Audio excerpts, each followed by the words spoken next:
Bolshevik کیسے power میں آتے ہیں اور لینن کا اس میں کیا کردار رہتا ہے۔ لینن ایک قائد کے طور پر ابھرتے ہیں اور وہ اس ملک میں اشتراکی اور سینٹرلائزڈ پاور والی ایک ریاست بنانا چاہتے ہیں۔ سول جنگ چھڑ جاتی ہے بالشویکوں کی سرخ آرمی کی ان کے مخالف سفید آرمی کے درمیان جنگ چھڑ جاتی ہے۔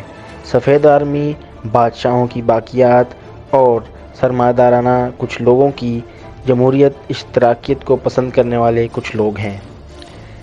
روسی سول جنگ 1923 میں ختم تو ہو جاتی ہے جس میں بالشویک کامیاب ہو جاتے ہیں۔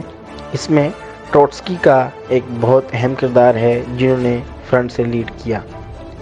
اسی دوران 1918 میں معاہدہ ہے بریسٹ لیٹوسٹ ہوا جس کے نتیجے میں پہلی جنگ عظیم سے روس انخلا کر چکا۔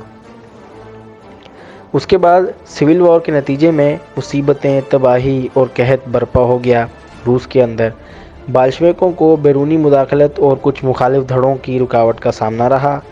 اسی دوران جب رشین سوویت فیڈریٹو سوشلسٹ ریپبلک کا قیام ہوا تو وہ ایک سینٹرلائزڈ نظام حکومت کی طرف ایک پہلی پیش قدمی کی۔